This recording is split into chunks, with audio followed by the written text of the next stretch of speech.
जय श्री राम। नमो नारायण। हर हर महादेव। आज मैं आपको हनुमान चरित्र का 12वां अध्याय सुना रहा हूँ। सीतान्वे शरणार्थ प्रस्थान। मृग चर्म और जटा मुकुट से सुशोभित शलद जलद वपु भगवान श्री राम गुफा के द्वार पर एक शिलाखंड पर बैठ उदास मन से पक्षियों को देख रहे थे। दूर से शांत मूर्ति श्री रघुनाथ जी का दर्शन होते ही सुग्रीव और लक्ष्मण जी रथ से उतर पड़े। सुग्रीव तीव्र गति से प्रभु के समीप पहुंचे और अबोध बालक की तरह प्रभु पद पद्मों में गिरकर सिसकने लगे। दया मूर्ति श्री राम जी ने उन्हें तुरंत उठाकर अपने हृदय से लगा लिया और फिर अपने समीप बैठाकर वे प्रेम पूर्वक उनका कुशल पूछने लगे। सुग्रीव जी ने हाथ जोड़कर अत्यंत विनय पूर्वक कहा, हे प्रभु, मेरा कोई दोष नहीं, आपकी माया ही अत्यंत प्रबल है। इससे तो आपकी कृपा से ही पार पाया जा सकता है। मैं तो अतिशय भोगासक्त पामर पशु हूँ। आप मुझ पर दया कीजिए, करुणा कीजिए मेरे स्वामी। करुणामय श्री राम वानर राज सुग्रीव के मस्तक पर अपना कर कमल फेरने लगे। उसी समय कोटि कोटि वीर वानर भालुओं का समूह आता हुआ दिखाई दिया। उन्हें देखकर सुग्रीव ने श्री रघुनाथ जी से कहा, प्रभु, ये समस्त वानर भालू आपकी आज्ञा के पालक एवं फल मूल आदि खाने वाले। ये ऋक्षों के अधिपति जाम्बुवंत अत्यंत बलवान अद्भुत योद्धा एवं परम बुद्धिमान है।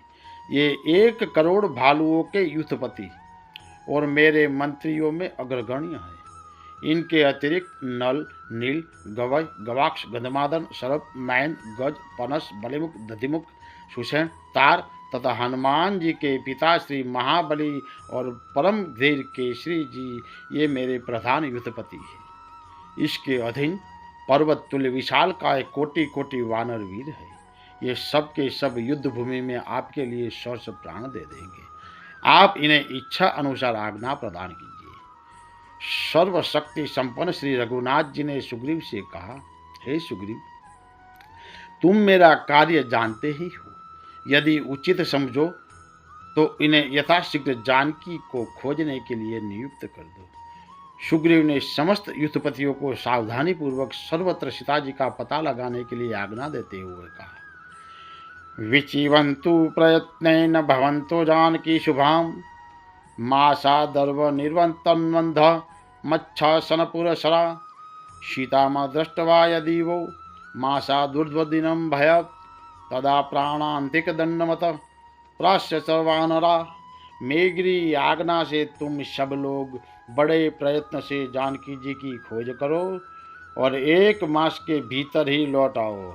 यदि सीता जी को बिना देखे तुम्हें 1 मास में 1 दिन भी अधिक हो जाएगा तो हे वीर वानरों, याद रखो, तुम्हें मेरे हाथ से प्राणदंड भोगना पड़ेगा। इस प्रकार सुग्रीव ने वानर और भालुओं के युद्धपतियों को सीता जी का शीघ्र पता लगाने के लिए कठोरतम आदेश प्रदान किया। उन्होंने समस्त दिशाओं में अनेक वानरों को भेजकर दक्षिण दिशा में अधिक प्रयत्न के साथ महाबली युवराज अंगद, जाम्बुवन, हनुमान, नल, सुषेण, शरभ, मैन और द्विविद आदि को भेजा।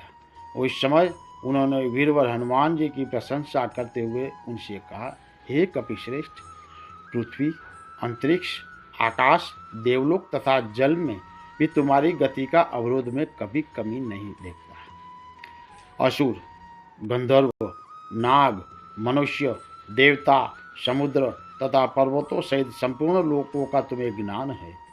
हे वीर, हे महाकपि, सर्वत्र अबाधित गति, वेग, तेज और स्फूर्ति ये सभी सद्गुण तुम में अपने पराक्रम और महापराक्रमी पिता वायु के ही समान है। इस भूमंडल में कोई भी प्राणी तुम्हारे तेज की समानता करने वाला नहीं है। अंततः जिस प्रकार श्री सीता जी की उपलब्धि हो सके वह उपाय तुम ही सोचो।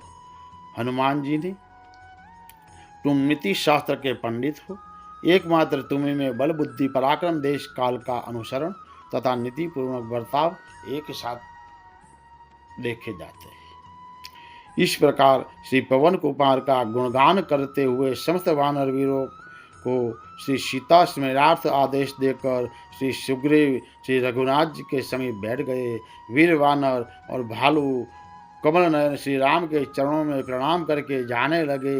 सबके अंत में जब श्री पवन पुत्र जी प्रभु के समीप पहुँचे तब भगवान श्री राम ने उसे कहा, हे वीरवर, तुम्हारा उद्योग, धैर्य, पराक्रम और सुग्रीव का संदेश, इन सब बातों से लगता है कि निश्चय ही तुमसे मेरे कार्य की सिद्धि होगी। तुम मेरी ये अंगूठी ले जाओ और इस पर मेरे नामाक्षर खुदे हुए हैं। इसे अपने परिचय के लिए तुम एकांत में सीता जी को देना। हे कपिश्रेष्ठ, इस कार्य में तुम ही समर्थ हो। मैं तुम्हारा बुद्धि बल अच्छी तरह जानता हूँ। अच्छा जाओ, तुम्हारा मार्ग कल्याणमय हो। पवन कुमार ने प्रभु की मुद्रिका अत्यंत आदरपूर्वक अपने पास रख ली और उनके चरण कमल में अपना मस्तक रख दिया। भक्तवत्सल प्रभु का कर कमल स्वतः उनके मस्तक पर चला गया। बड़ी कठिनाई से हनुमान जी उठे। प्रभु चरणों की पावनतम धूलि उन्होंने माथे चढ़ाई और प्रभु की निखिल पावन दिव्य मूर्ति को हृदय में धारण कर वे उत्साहपूर्वक चल पड़े। उनकी जीवा में श्री राम नाम का अखंड जाप होता जा रहा था। जय श्री राम।